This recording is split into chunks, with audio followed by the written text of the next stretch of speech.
We're delighted this morning to launch a new annual lecture series in association with Vintage Publishers, the Vintage Festival of Ideas lecture. And we're even more delighted that the first speaker we have is such a distinguished writer who's written a brilliant book, Sapiens, which you'll be able to get a copy of later if you haven't read it already. And our speaker, Yuval Noah Harari, who's a professor in the world history at Hebrew University of Jerusalem, and whose online course has 65,000 viewers, A Brief History of Humankind. And he was also awarded the 2012 Polonsky Prize for Creativity and Originality in the Humanities. I'd like to particularly thank Clara Nelson and Maria Garbert-Lucero from Vintage Publishers for all their help with this. It's a great new step forward for us, and we look forward to a long relationship with the publishers in this annual series. Yuval's going to speak for about 40 minutes, 45 minutes, and as usual, we'll open it up for comments and questions. Thank you very much for coming. Would you welcome Yuval Noah Harari?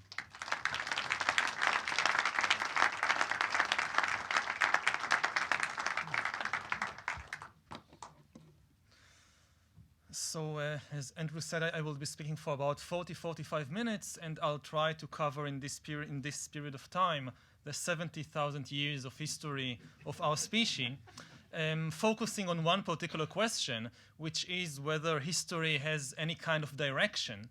Is it going anywhere in particular, or is it just a random walk which is leading us nowhere specific? And I would try actually to give three alternative stories, three alternative journeys or destinations that history might be leading us towards. First, the story of power, then the story of unity, of human unification, and third, the story of happiness, which you can also think about as three questions.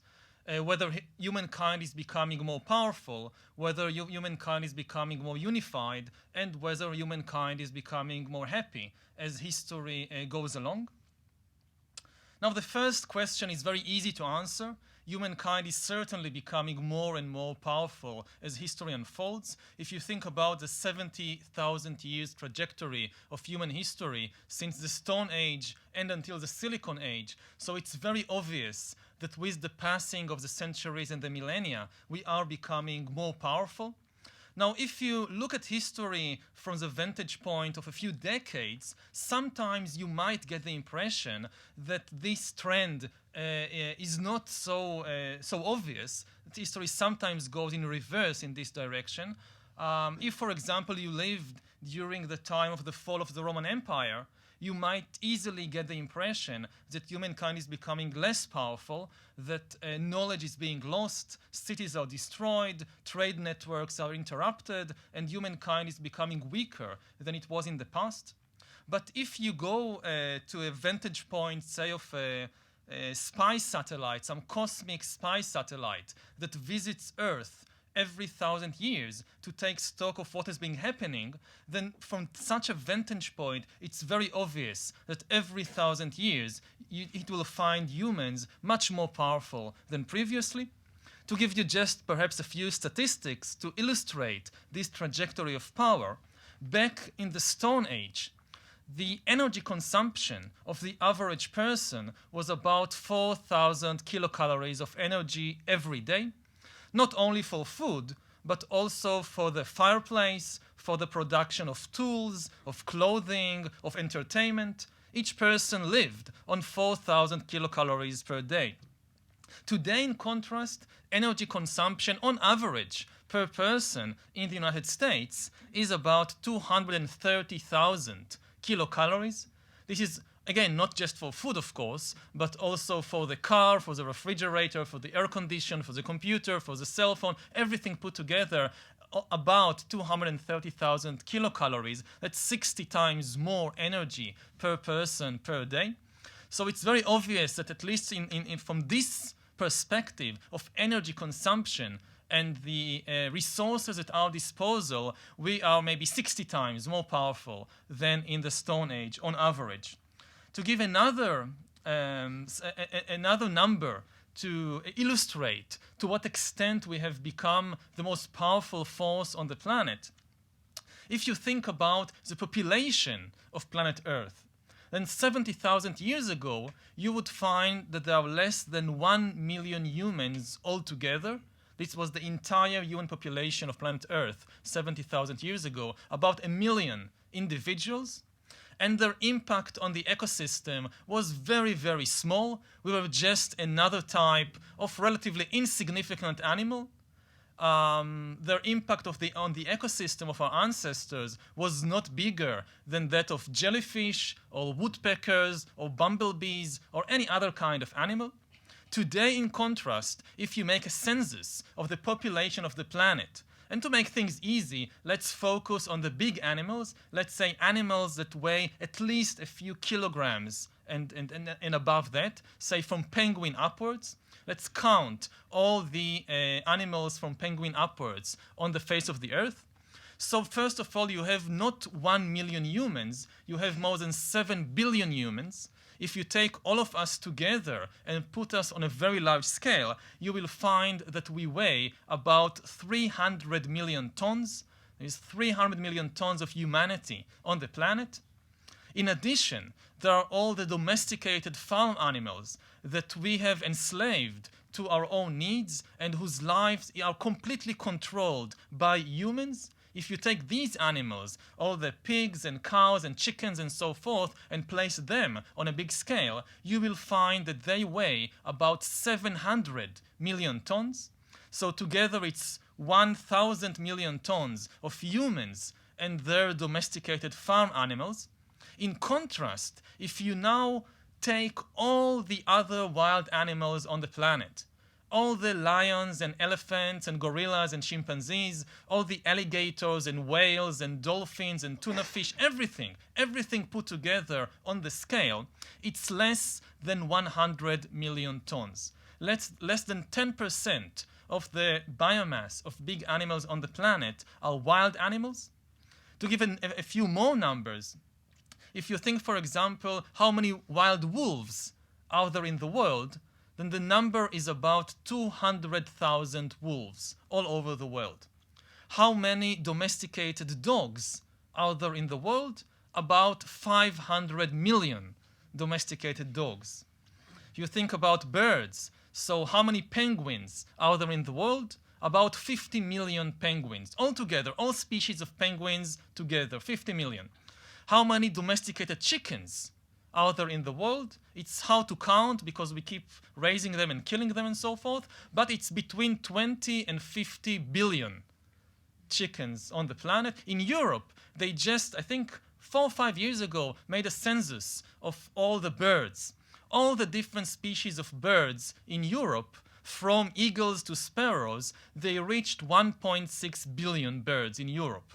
How many chickens are there in Europe? 1.9 billion. So this again gives us a measure of the extent of our power today. We are the most powerful animal on the planet by far.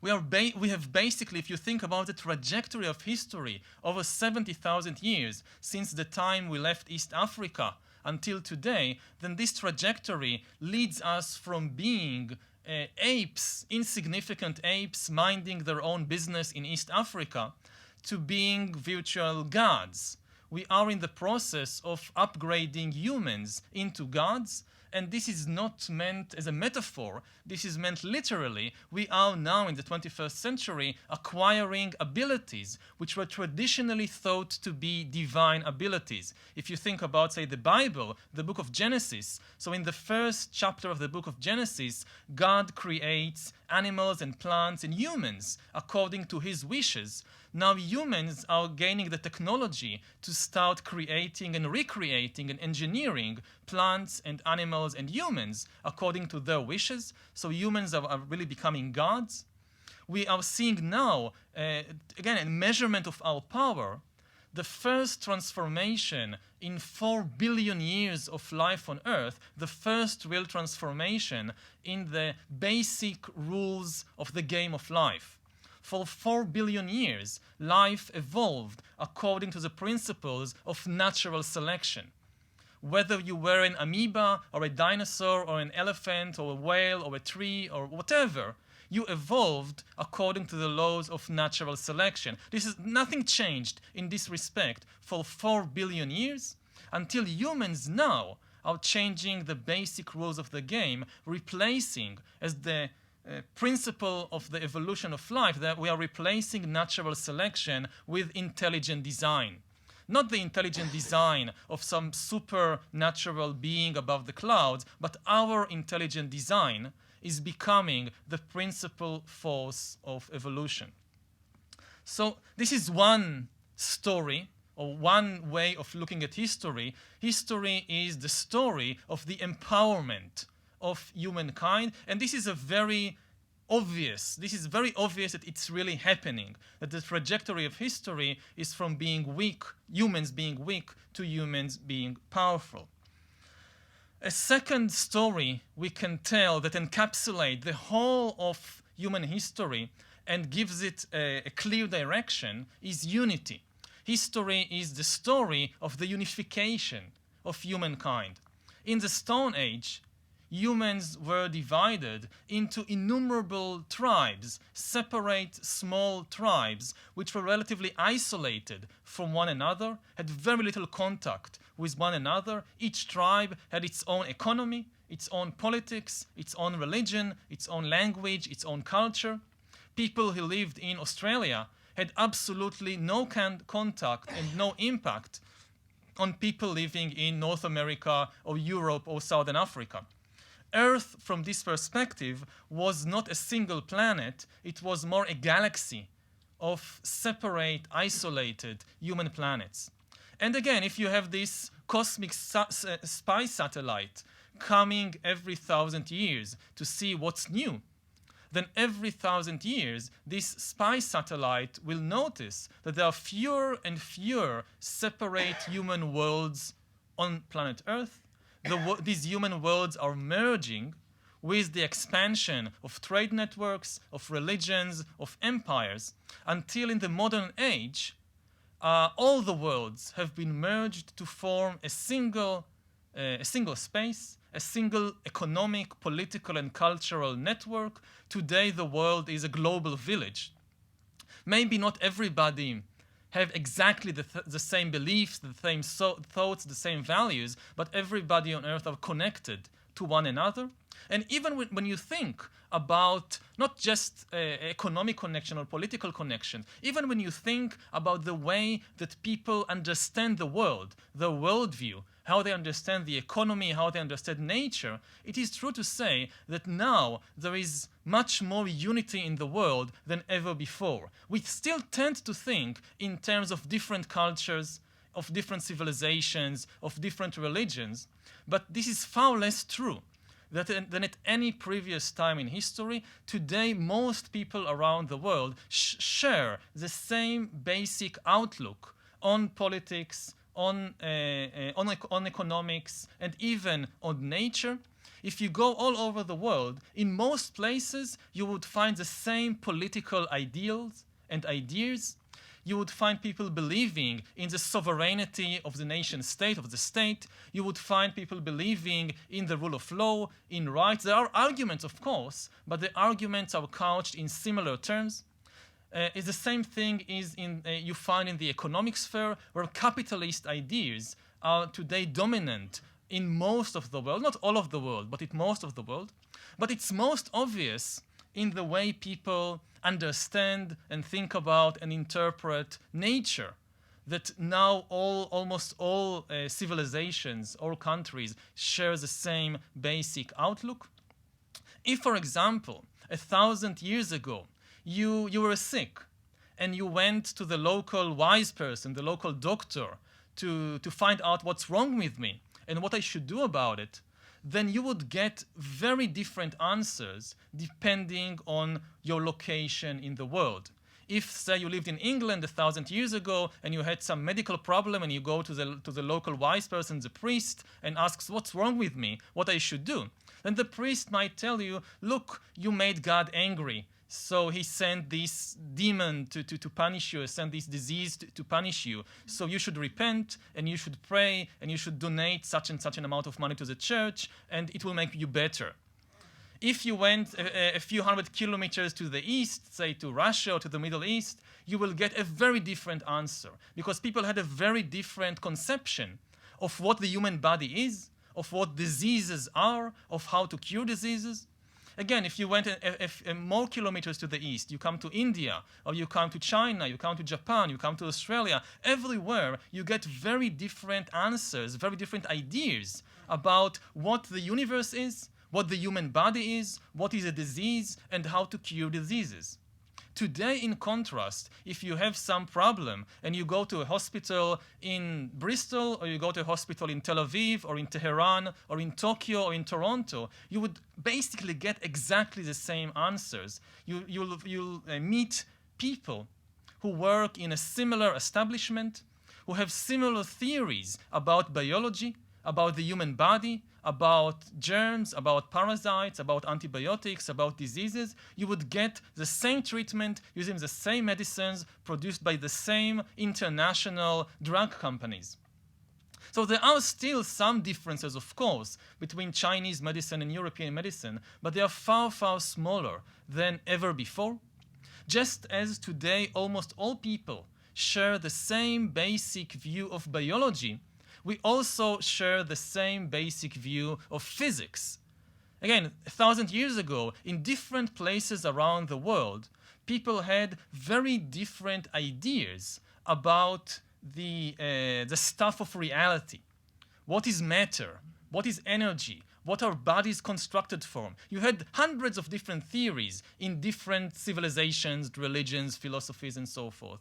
Today, at least the experts on energy and matter, no matter where they live, they all share the same basic tools, methods, and concepts and understandings. E equals mc squared everywhere. If you want a good example, just think about the current controversy regarding the Iranian nuclear program. The basic problem is that the Iranians and the Israelis and the Americans all have exactly the same ideas about physics. They all agree about the essentials of nuclear physics. This is why there is the controversy about the Iranian nuclear program. If, in contrast, let's just imagine that the intelligence services of the United States or of Israel come up with this new information that the Iranians are investing billions and billions of dollars in a secret project which is meant to reconstitute Aladdin's magic lamp. And when they have this lamp, they will stroke the lamp and the genie will come out and they will tell him, okay, you destroy now the West or Israel, whatever. If they come to Obama or to Netanyahu with this information, they would laugh about it. What do we care? It won't work. We don't believe in such nonsense. We don't believe in magic. But because everybody believes in the same physics, then they are worried that the bomb built by the Iranians will actually work, will actually explode. From this perspective, even though, of course, there are still some differences in opinion and in perspective between individuals and between cultures and countries, the differences are far smaller than ever before in history. So so far we've seen two stories, the stories of power. As history unfolds, humankind becomes more and more powerful. And the second story is the story of unification. As history unfolds, humankind becomes more and more unified. And these two stories have close links, close connections between them, because power translates into unity, and unity in turn translates into power. One of the things that makes humankind much more powerful is the ability to share information, to share ideas. Technologies from one place are being used in another place. Ideas from one civilization fertilize the thought of a different civilization. Unity is at the basis of human power. And in exchange, the increase in human power obviously makes it easier to unify humankind, especially the new powers of transportation and communication. They are at the basis of the unification of the world.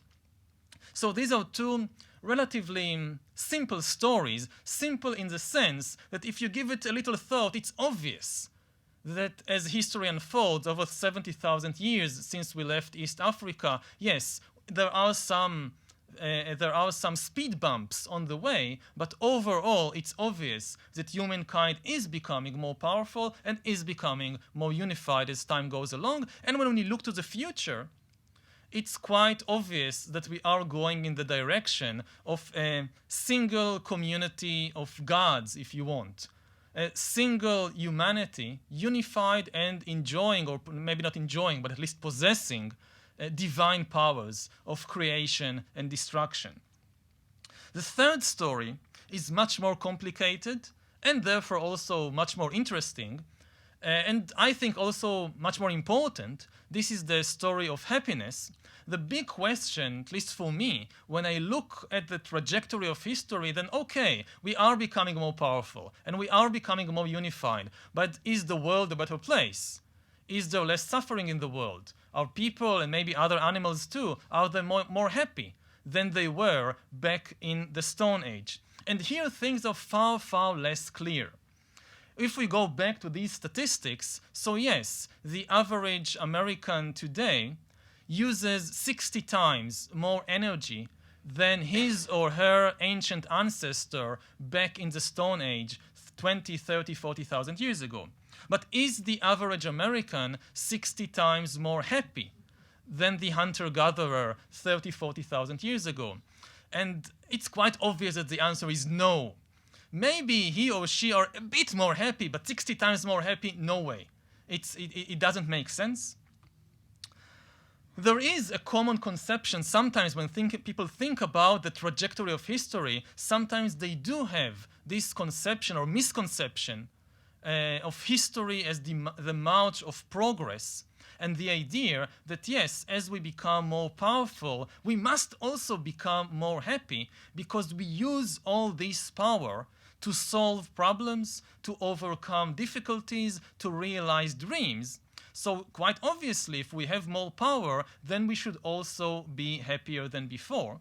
And this is a misconception that many people share, but the historical record, the evidence of history doesn't support this misconception.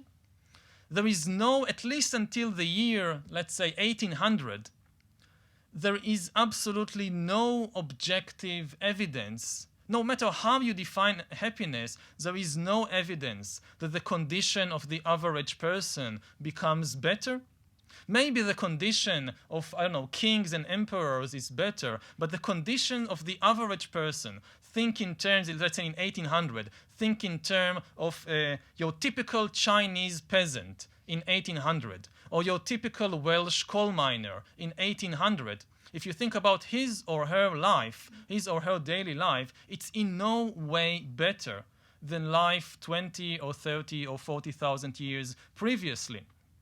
First of all, in terms of what people actually do most of the day, our bodies and minds have evolved for hundreds of thousands of years in adaptation to living as hunter-gatherers, to go to the woods, look for mushrooms, climb trees to pick apples, run after rabbits. This is the kind of things that the human body and the human mind are most adapted to.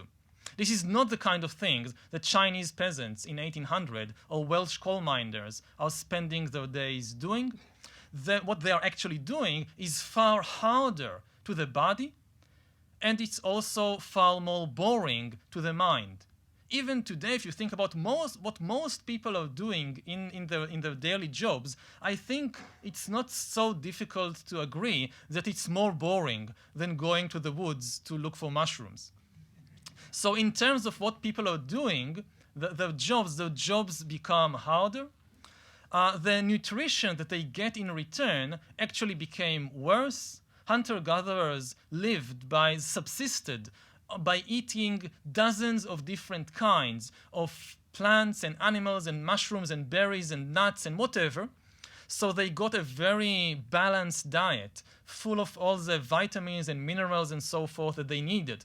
In contrast, most people, after the agricultural revolution, and even until the 19th century, subsisted by eating a very limited number of staple foods, like wheat in the Middle East and Europe, like rice in East Asia. You eat rice for breakfast and rice for lunch, and if you're lucky, there is enough rice left for dinner. And we have ample evidence that indeed, when you look at the skeletons, people suffer more from malnutrition and hunger in the 18th century than they did 40,000 years previously. Also, people suffer far more from diseases. Most human diseases were brought to human by domesticated animals. They came to us from the pigs, from the chickens, from the cows that we have domesticated. Even today, every few years, there is a new outbreak of a swine flu or bird flu. It's coming from the chickens, from the pigs. Hunter-gatherers did not suffer from most of the infectious diseases that troubled and killed people in the 18th and 19th century.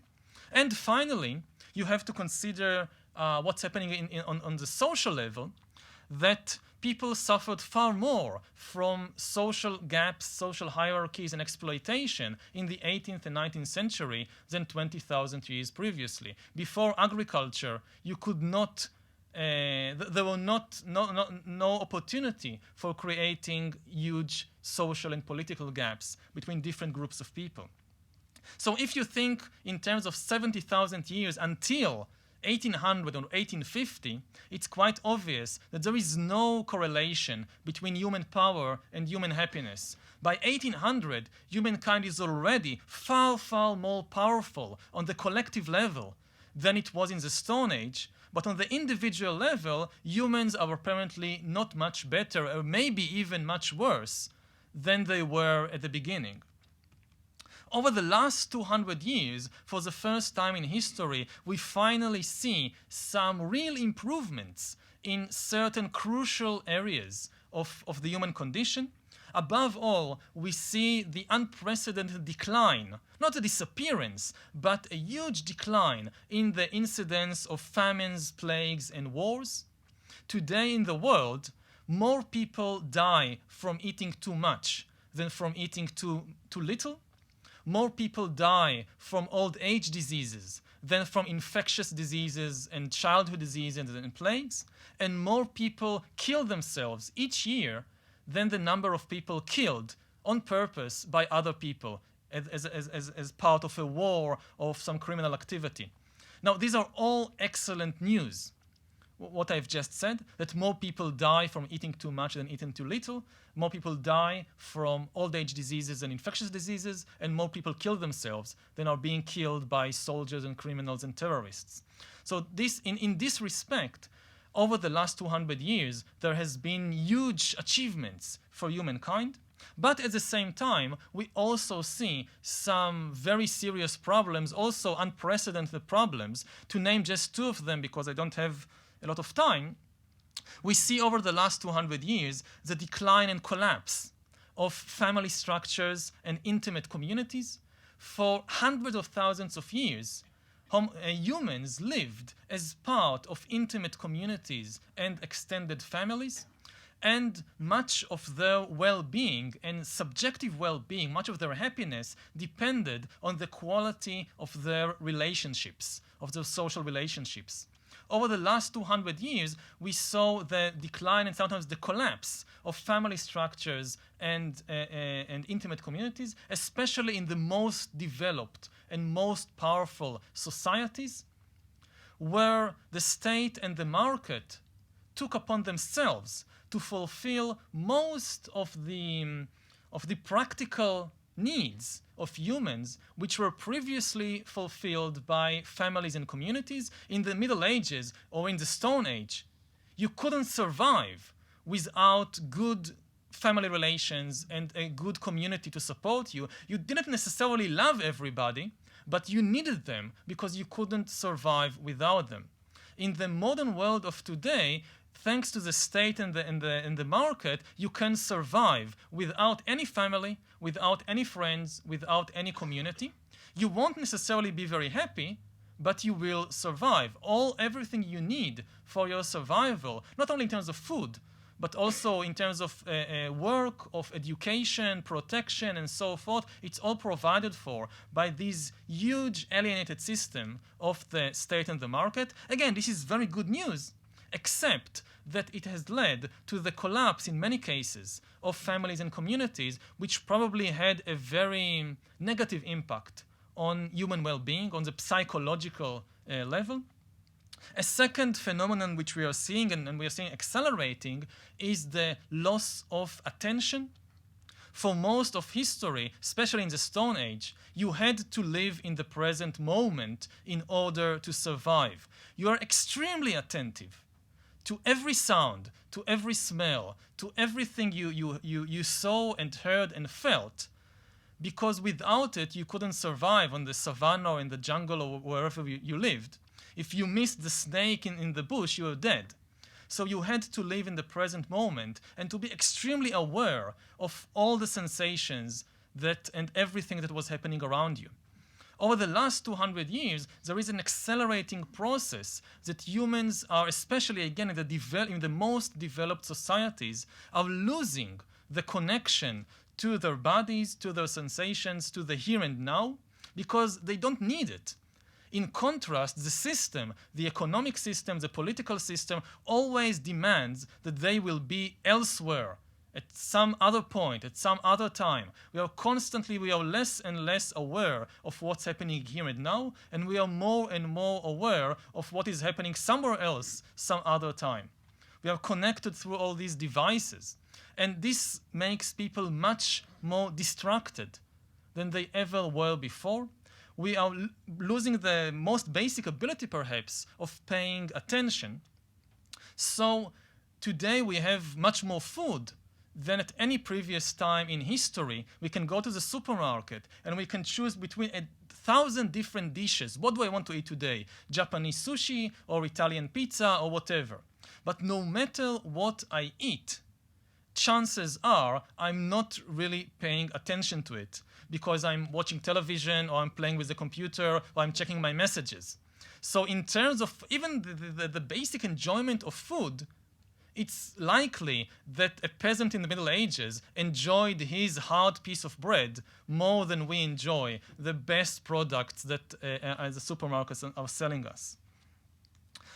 Now, this leads some people to an opposite view of history as the romantic view of history, that everything was better in the past and that there is a reverse correlation between power and happiness. As humankind became more and more powerful, then humankind also became less and less happy. Now, I think this is also going to extremes.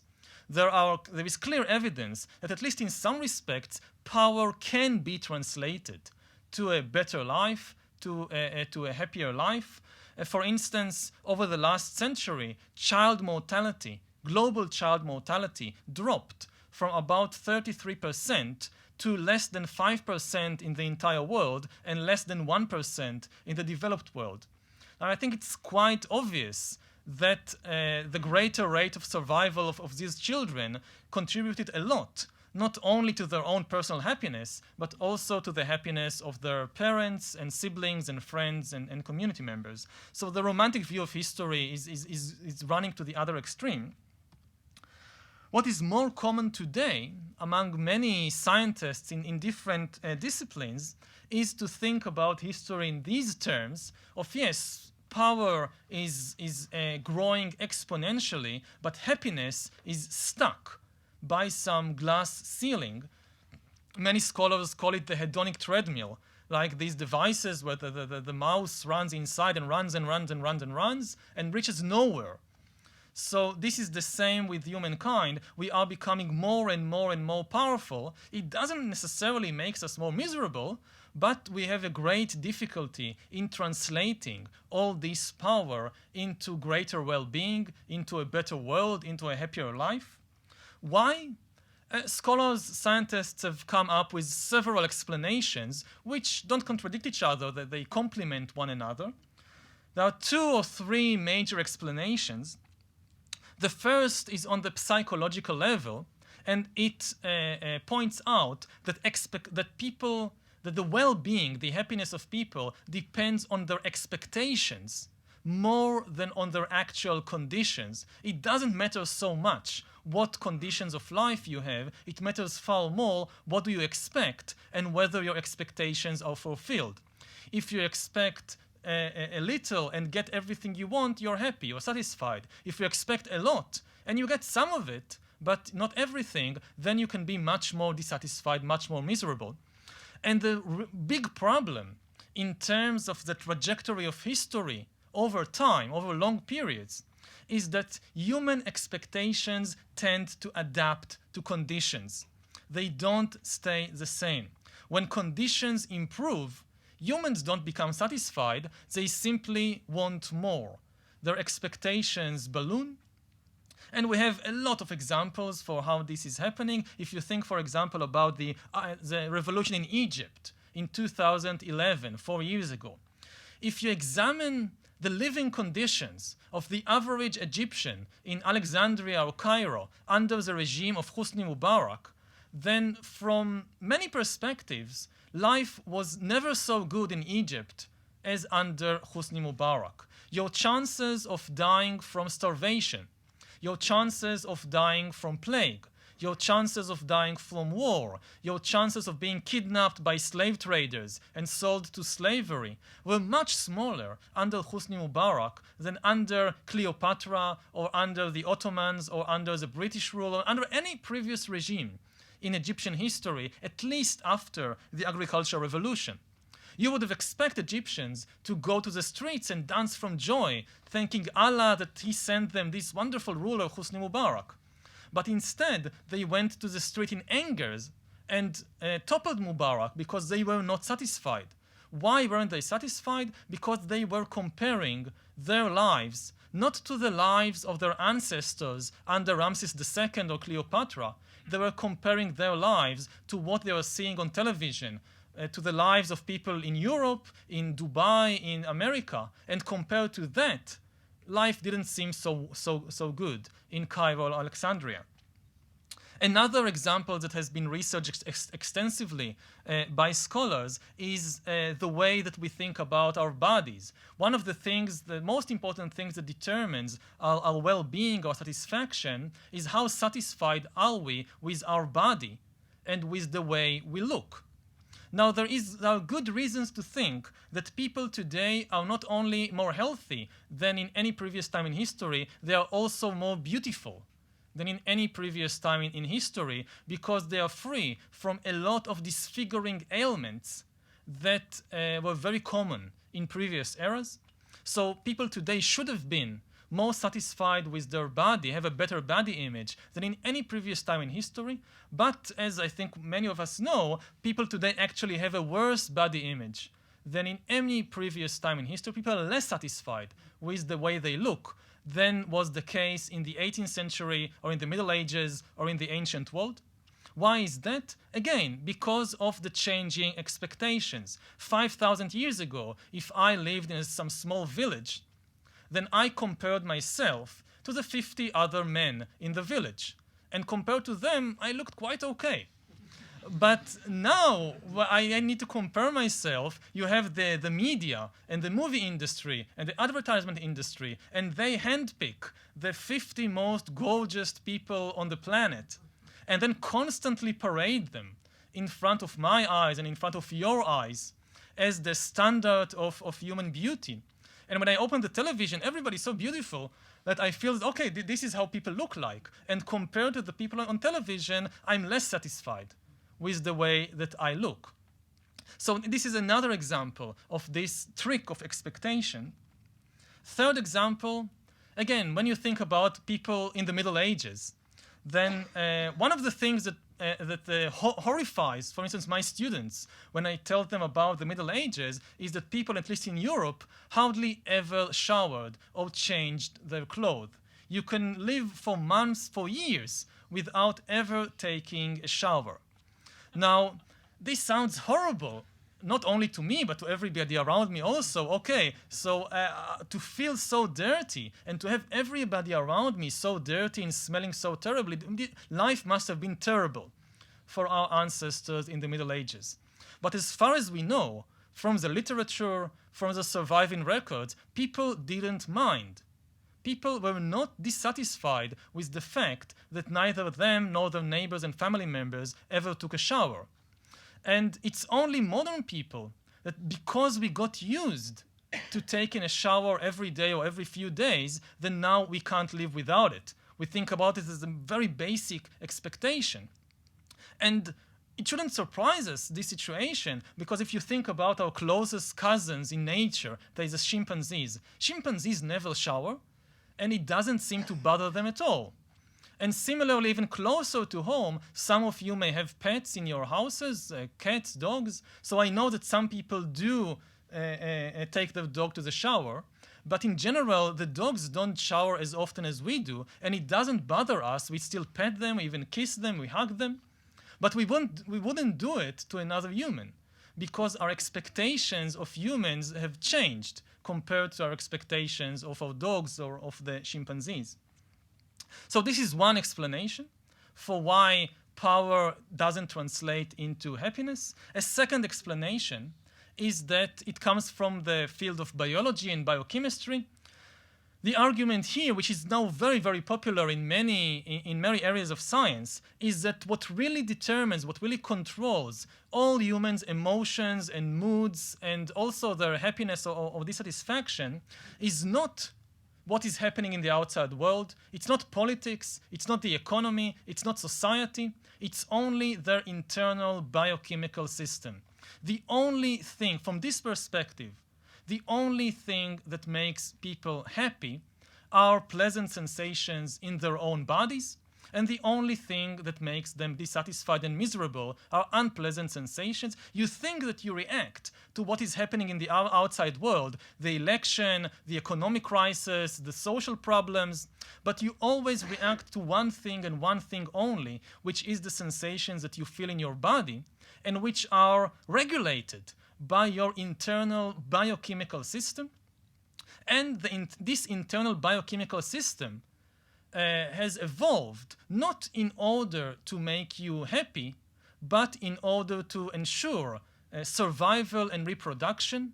It rewards activities that contribute to survival and reproduction with short spasms of pleasure, which quickly pass away. The pleasure is just like a commercial. It's just like a gimmick that is meant to cause you to behave like this. It's not the purpose. So the biochemical system has been built by evolution in such a way that people simply cannot feel pleasure for long periods.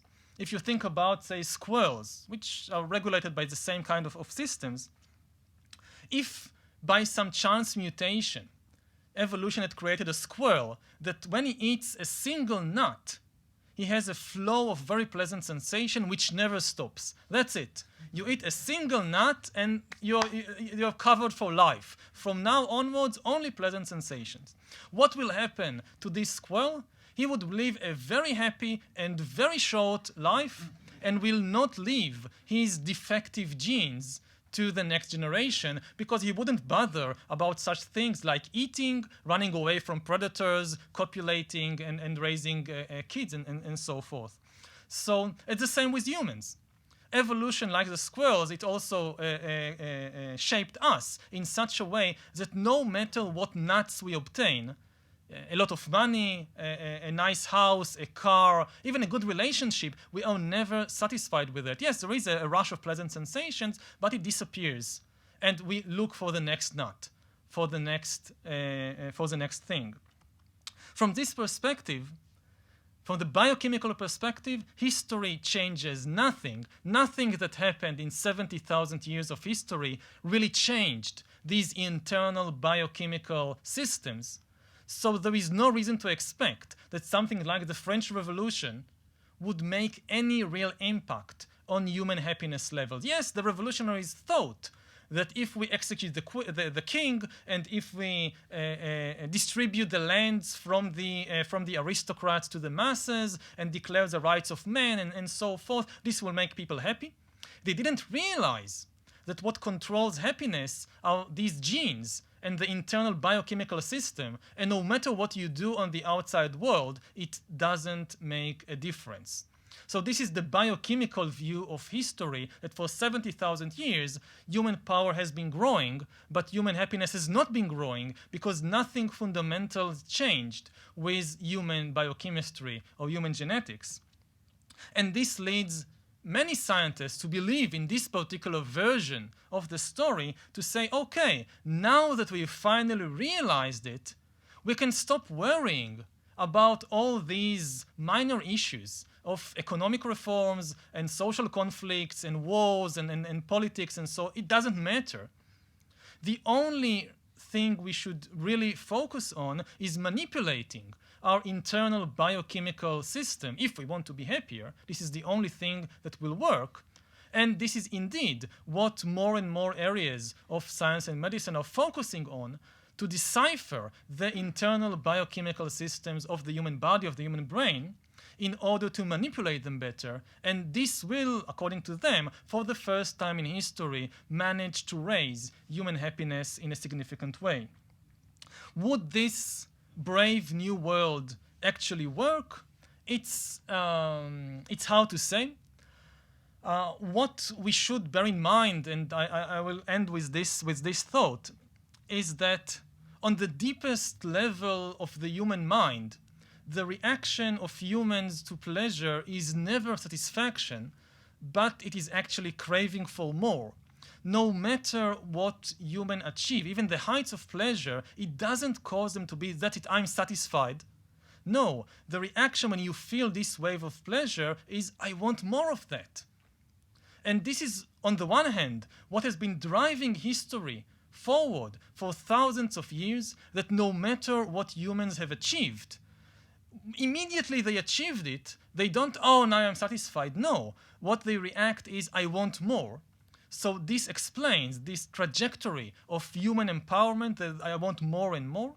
But at the same time, because of this deepest tendency of the mind to react to achievements and even to pleasure with craving for more rather than satisfaction, we have this huge disparity between power and happiness that have led to the situation in which we are thousands of times more powerful than our ancestors in the Stone Age, but we don't seem to be much happier. Thank you very much.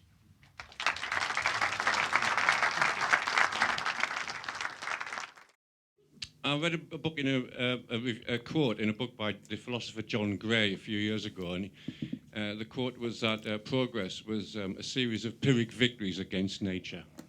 And unfortunately, I believe there's some truth in that. I was born in a developed world in the 1950s, and I think that this is it. I think I'm massively privileged, and everyone in this room is. I think it was execrable before that, and it's going to be execrable after. Am I being too pessimistic about that, or was Malthus just out by about 200 years? I think the main thing is not to be pessimistic or optimistic, but to be realist.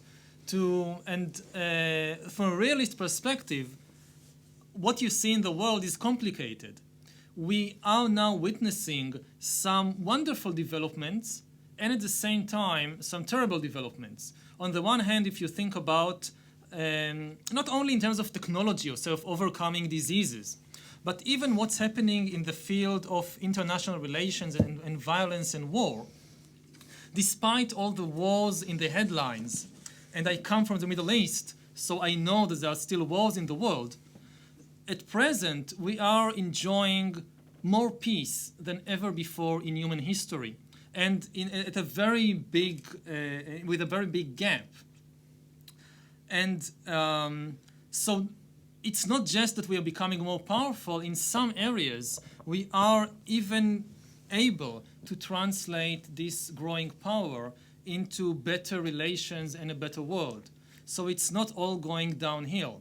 At the same time, we also see some terrible developments, as for example, what we are doing to the global ecological system. And these two developments are connected to one another. One of the reasons that one of the causes of peace between humans often comes at the expense of greater exploitation of the environment and of other animals. So I don't think that in this sense, there is a single trajectory when we look at the future.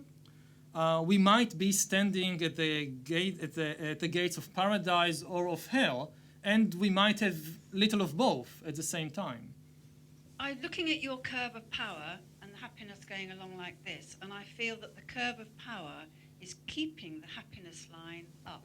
And if we were not continually expecting more and aspiring to more, that curve of happiness would go down. If we sat there and were satisfied squirrels, we would actually, the happiness curve would go down. Do you think? Because we can't stay still, we can't move, we have to, that is the human condition, to keep aspiring. And it may seem that, okay, power and happiness are not going up together, but power is actually keeping the happiness spectrum where it is and stopping it from descending, which I think would otherwise happen. If we didn't keep aspiring, things would come along and we would descend again into famine, plague, whatever happened to come along and do for us. People constantly aspire for more, no matter what they have. And this results in this growing, ascending line of power. And without it, it seems that much of human aspirations will not come true, of course. But whether this is good or bad, it's harder to say. It could be that humans simply need to learn how to be satisfied with what they have. Because if just in order, it's like, this is the idea of the hedonic treadmill. If just in order to stay where we are, in terms of happiness, we need more and more power all the time. So this is very bad news, at least for the world and for the ecological system, and over the long run, probably for humans themselves. If humans can't find any way to be more satisfied with what they already have, then it could be that they are just doomed. Thank you. Actually, I wanted to return to what you said about unity, which picks up on the connection between unity and happiness, and wondering whether or not you think that in a much more connected world, the global community is much more stratified. So there's people at the top who are very well connected and are able to capitalise on that connection. But actually, there's huge numbers of people who can see what they might aspire to but can't access it. So they feel a sense of disempowerment and greater unhappiness. And they're not the people who benefit from it at all, whether that's in terms of medicine or material goods or all of the things you described. So are we creating a much more globally unequal society which is fueling, desire but not happiness? Yes, certainly when we speak about greater unity of the world, it doesn't mean that everybody are enjoying the same conditions. It just means that everyone has an impact on everybody else, and that everybody shares some of the same ideas, the same concepts, the same aspirations. And this can lead, as you say, to very big problems, because when people in one society see how people in a very different society live, and they want to live like that, but they can't, this fuels a lot of the dissatisfaction and of the problems in this first society. It seems to me that we're now seeing the emergence of organizations like the Apples, Googles of this world, able to individually engineer people's happiness by looking at what they're doing and affecting that. Do you think that is a trend that's going to continue? And what do you think the prognosis in that area might be? The trend is definitely there. It's, again, a growing argument and a growing aspiration of these kinds of organizations that we now have the technology to know you personally much better than you can ever hope to know yourself. We can track you all the time. We read all your emails. We eavesdrop on all your phone calls. We can, with biometric devices, we can measure your heart rate, your blood pressure, your sugar level every second of the day, no matter what you do. And we take all this data.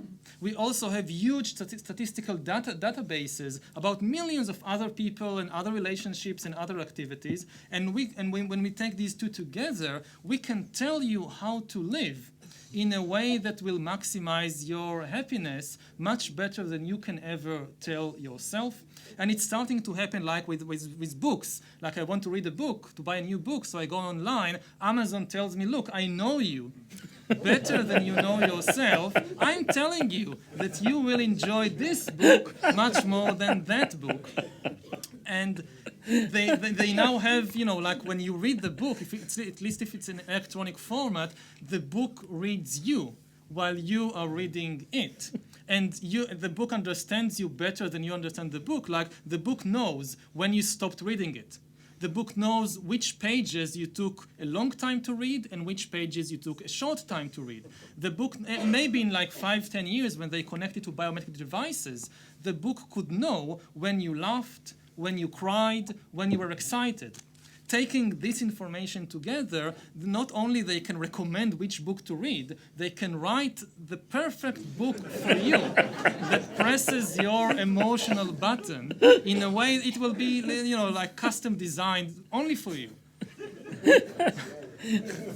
I would rather have a view of history as being the outcome of a set of severe struggles, rather than this marching towards some sort of end state that you seem to be suggesting. Mm-hmm. So, I mean, there's nothing inevitable about the development of capitalism, right? Mm-hmm. So my quick question to you is, with the politics, because that seemed to be what was missing from your talk.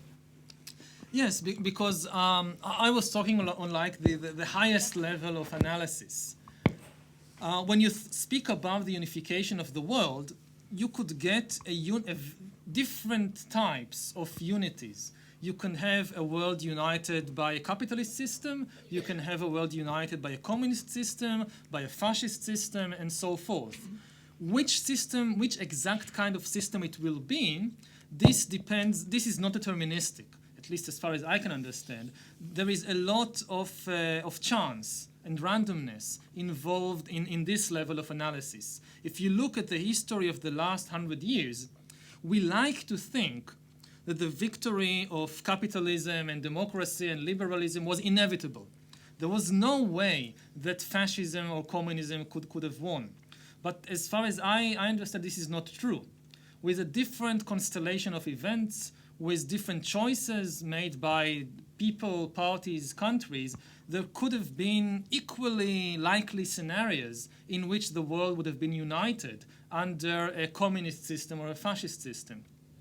So when I'm speaking about the unification of the world, I'm only speaking about this ground level situation where all the people in the world have an impact one on the other. There are no longer any isolated planets which are disjointed for the rest of humankind, and also that people share more and more the same ideas, the same scientific ideas, the same political, cultural, and economic ideas. Which ideas exactly?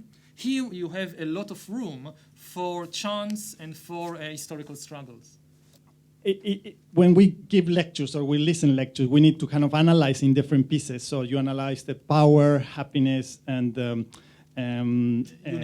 unity. And it seems to me that is because it's analytical, the exposition, well, you need to separate things, but the blurring line among them is really not simple. And I was wondering, related with a previous question, this capitalism dominance that seems to make, as you suggest, sometimes more people similar across the world. But for instance, poor people are more similar among them, and rich people, those tiny bits at the top, they are more similar.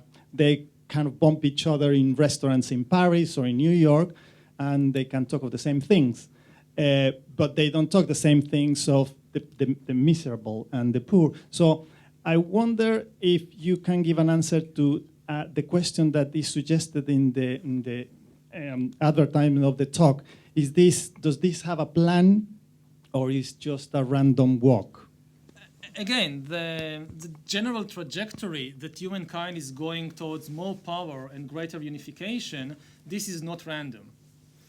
There could be setbacks, but there are very strong historical forces pushing us in this direction. And it doesn't seem that, like, if, I don't know, if Napoleon had died at the age of 5 from being bitten by a dog or something, it would still have been true. The world would still today be, humankind would still be more powerful today than in 1700, and humankind will be more unified today than in 1700. Maybe under a different structure, with different ideas, but the basics would be the same.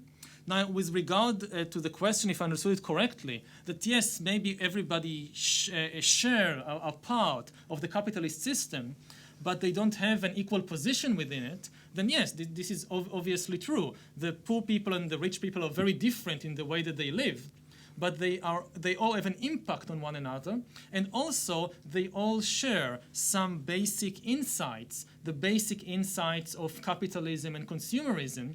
For instance, to give just one example, because we don't have much time, maybe the most basic insight of the consumerist ideology is that, no, if you have a problem in your life, you need to buy something. If you want to go to like consumerism in one sentence, if you have a problem, you need to buy something. You need to buy a product, you need to buy a service, you need to buy a new car or organic food or yoga therapy or whatever. But the problems to your answers always involve buying something, and that most human relations are mediated by money. For most of history, human beings bought very little for money. Most humans in most history never went shopping. The idea of going shopping didn't exist.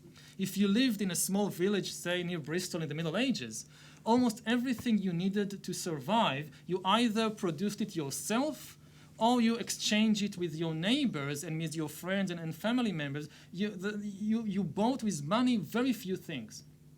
Now, most people in the world, even the poor people, they don't produce, they are not self-dependent, they are not dependent on the community, they buy things. They need to go to work in order to have money, in order to buy things from strangers. So this is common both to the very rich and to the very, very poor, even though their conditions are very different. We're going to have to draw it to a close there, I'm afraid. But thank you once again to Yuval Noah Harari. Thank you.